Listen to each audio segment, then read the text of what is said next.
নমস্কার বন্ধুরা, আমার চ্যানেলে সবাইকে স্বাগত জানাই।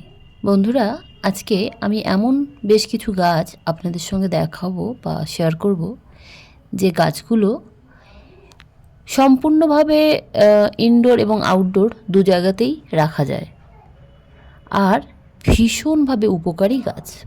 প্রথমেই যে গাছটি দেখাচ্ছি দেখুন, এটি একটি স্পাইডার প্লান্ট গাছ। বন্ধুরা, এই যে গাছগুলো আছে এরা ভীষণভাবে আমাদের বাড়ির বাতাসটাকে পরিশুদ্ধ করে, অর্থাৎ এয়ার পিউরিফাইড প্লান্ট এগুলো। বন্ধুরা, এই গাছগুলো খুব অল্প পরিচর্যায় হয়। এখানে যে স্পাইডার প্লান্টের ক্ষেত্রে আমি একটি জিনিস লক্ষ্য করেছি, এই গাছগুলো খুব তাড়াতাড়ি পটিং চেঞ্জ করতে হয়, অর্থাৎ পটের মাটিগুলোকে চেঞ্জ করতে হয়। তাছাড়া এর যত্ন তেমন একটা লাগে না। এখানে দেখুন নিচের দিকে যে ছোট্ট ছোট্ট শুকনো টাইপের যে পাতা, আমরা অবশ্যই সবসময় পরিষ্কার করে রাখবো এগুলো। তো এই গাছগুলোতে না জাস্ট জল খুব একটা দিতে হয় না বন্ধুরা, আমি দেখেছি। যেহেতু এগুলো ইনডোর বা আউটডোর দু জায়গাতেই হয়, একদম সম্পূর্ণ তীক্ষ্ণ রোদ্দুর যেমন পছন্দ করে না, তাহলে গাছের পাতাগুলো পুড়ে যেতে পারে। আবার অপরদিকে একদম যে অন্ধকার স্যাঁতসেঁতে জায়গাতেও থাকে না, মোটামুটি আলো উজ্জ্বল জায়গা বা আপনার যে কোনো বারান্দাতে, ব্যালকনিতে খুব সুন্দরভাবে হয়। এখানে দেখুন একটি ফান গাছ রাখা আছে, এটিও যথেষ্ট ছোট টবে রাখা আছে। এই গাছটির ক্ষেত্রে কি হয়, মাঝে মাঝে একদম শুকনো টাইপের হয়ে যায় যখন প্রচণ্ড রোদ্দুরে রাখি। তো আবার কি করলাম, উপর থেকে সমস্ত পাতাগুলোকে কেটে দেওয়ার পরে গোড়া দিয়ে আবার ছোট্ট নতুন বেবি যে গাছের পাতাগুলো বেরোয়, খুব সুন্দর দেখতে লাগে। আর দেখুন গাছটা যথেষ্ট সুন্দর। বেশ কিছু শুকনো ডাল যখন আসে, তখন এই শুকনো ডালগুলোকে কেটে দিলেই আবার নতুন ছোট পাতা বার হয়, দেখতে ভীষণ সুন্দর। আপনি কিন্তু খুব সহজে এই গাছগুলো করতে পারেন। তো এই যে ফান গাছ দেখালাম, তো চলুন এরপরে যে গাছটি দেখাবো, এটি স্নেক প্লান্টের একটি ভ্যারাইটি। বন্ধুরা, স্নেক প্লান্ট কিন্তু বিভিন্ন ভ্যারাইটি হয়ে থাকে, বিভিন্ন রকম ভ্যারাইটি। আর এই যে গাছটা বর্তমানে আপনাকে দেখাচ্ছি বা আপনারা যেটা দেখছেন, দেখুন ছোট্ট একটা টবে বসানো রয়েছে, একদম ছোট্ট, জাস্ট প্লাস্টিকের সব কটা গাছই দেখালাম, প্লাস্টিক পটে আছে। আর এখানে দেখুন মাটির পরিমাণও ভীষণ কম। তো এখানে এই গাছগুলো না বন্ধুরা একদম কম মাটিতে বসান, কোনো অসুবিধা নেই, জল কম দিন। যখনই জলের পরিমাণ বাড়াবেন, আস্তে আস্তে আপনার গাছটা কিন্তু নষ্ট হয়ে যেতে পারে, গোড়াটা পচে যেতে পারে। এখানে স্নেক প্লান্টের আরও একটি ভ্যারাইটি দেখাচ্ছি, এটি মুনসাইন নামে পরিচিত। তো এখানেও দেখুন এখানে ছোট্ট বেবি প্লান্ট বেরিয়েছে।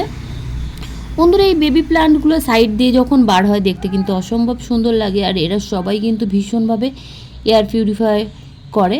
তো অবশ্যই আপনি যদি ঘরের মধ্যে গাছ লাগিয়ে রাখতে চান, তো স্নেক প্লান্টের যে কোনো একটি কিন্তু লাগিয়ে রাখতে পারেন। আপনাদের যাদের বাড়িতে আলো বাতাস কম ঢোকে বা কি হয়, অনেক সময় এসি চালানোর জন্যে দরজা জানালা খুব একটা খোলেন না, অবশ্যই এই গাছ বা স্নেক প্লান্টের যে কোনো ভ্যারাইটির গাছ রাখতে পারেন। স্নেক প্লান্টের প্রচুর ভ্যারাইটি পাওয়া যায়, আর দেখতে কিন্তু প্রত্যেকেই আলাদা, খুব সুন্দর দেখতে। তো আগে একটি ভ্যারাইটি দেখালাম মাঝখানে, এখানে যে ভ্যারাইটিটি দেখতে পাচ্ছেন এটিও স্নেক প্লান্টের আরও একটি ভ্যারাইটি। আর পাতাটি দেখুন অসম্ভব সুন্দর, এখানে ছোট্ট একটা বেবি প্লান্ট পাতা বেরোচ্ছে। আর দেখুন যে চওড়া যে পাতাটা বন্ধুরা, এই পাতাটা বিগত সম্ভবত আমার কাছে 6 মাসের বেশি হয়ে গেল, এই একই রকম আছে, একদম অসম্ভব সুন্দর। তো তারপরে এই আগে পিছিয়ে একটা বড় পাতা, একটা ছোট পাতা পরে বেরিয়েছে। তো এই গাছ আমার কাছে অনেকগুলো আছে, আপনাদের সঙ্গে একটি শেয়ার করছি।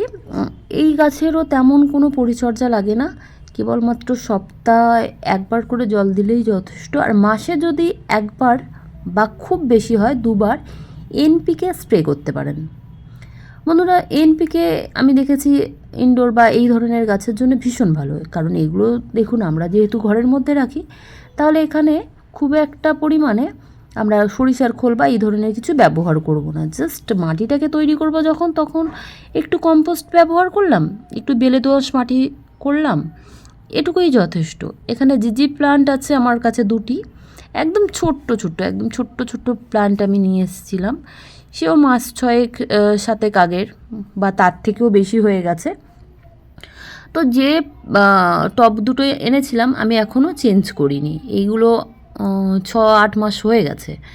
তো আমি যখন এনেছিলাম নার্সারি থেকে, দাদাকে জিজ্ঞাসা করলাম যে এগুলো পট চেঞ্জ করবো কি না। বললো না, সবে পটিং হয়েছে, এদেরকে চেঞ্জ করার দরকার নেই, আপনি অন্তত 6-8 মাস 10 মাস পরে বা 1 বছর পরে যদি মনে হয় তাহলে চেঞ্জ করবেন, না হলে এটাতেই থাকবে। তো আমার এই যে গাছগুলো আছে বন্ধুরা, ওই জিজি প্লান্ট দুটো আমি পট চেঞ্জ করিনি, আর বাকি সমস্ত গাছগুলো আমি পট চেঞ্জ করেছি বা একাধিকবার এর গাছগুলো যখন পাশ দিয়ে বেবি প্লান্ট বেরোয় সেগুলোকে সেপারেশন করে আলাদা করে বসিয়েছি। এখন প্রশ্ন হলো এই গরমে কী করব। বন্ধুরা, গরমে যদি আপনার গাছগুলো মনে হয় যে একটু স্নান করানোর দরকার, অবশ্যই একটু স্নান করিয়ে দিতে পারেন, এরকম স্প্রেয়ার দিয়ে একটু স্প্রে করতে পারেন, তাহলে গাছগুলো অটোমেটিক্যালি একটু ধুয়ে পরিষ্কার হয়ে যাবে আর গাছগুলো চকচকে একটা শাইনিং ভাব চলে আসবে। তার সঙ্গে গাছগুলো একটু তো তরতাজা লাগবেই। তো বন্ধুরা, যে কথাটা বলছিলাম যে এই গাছের খাবার কিন্তু অন্যান্য কোনো খাবার দেওয়ার খুব একটা দরকার লাগে না। এখানে না ফাঙ্গিসাইডের প্রয়োজন হয়, না কীটনাশক, কিচ্ছু লাগে না। জাস্ট আমার মনে হয় এই এনপিকে 19-19-19 এটা ব্যবহার করছি। তো এনপিকে 19-19-19টাই আমার কাছে আছে, এটাই প্রথম থেকেই ব্যবহার করা হচ্ছে এদের সঙ্গে, তাও 1 মাস 1.5 মাস পর পর। তো আপনারা যদি আরও বেশি হেলদি গাছ চান তো সেক্ষেত্রে 15-20 দিন পর পর ব্যবহার করতে পারেন। তো এই যে জলটা দিয়ে আমরা স্প্রে করতে পারি, স্প্রে করলেও খুব সুন্দর কাজ হয়। আবার সরাসরি কিন্তু টবের মাটিতেও জলটা দিতে পারি। মোটামুটি 1 মগ জলের মধ্যে আমি 1 চামচ এনপিকেও দিয়ে নিয়েছি। এবার এই জলটা সম্পূর্ণ আমি গাছে দিয়ে দিচ্ছি, গোড়ায় দিয়ে দিচ্ছি। তো যেহেতু বেশ কয়েকদিন আগে আমি এই গাছে একটু স্প্রে করেছিলাম, তো সেই কারণে আজকে স্প্রে করলাম না, শুধুমাত্র জল দিয়ে স্প্রে করে দিলাম।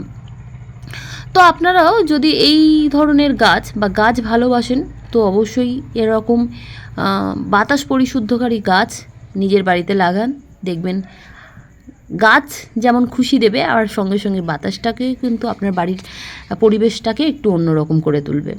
তো বন্ধুরা, এই ছিল আজকে ছোট্ট একটি ভিডিওটি যারা সম্পূর্ণ দেখলেন তাদেরকে অসংখ্য ধন্যবাদ। সঙ্গে থাকবেন, পাশে থাকবেন। আর আপনি যদি নতুন কোনো বন্ধু হয়ে থাকেন তো আপনার কাছে অনুরোধ রইল অবশ্যই চ্যানেলটিকে সাবস্ক্রাইব করে পাশে থাকবেন। আর আপনাদেরকে অনেক অনেক ধন্যবাদ।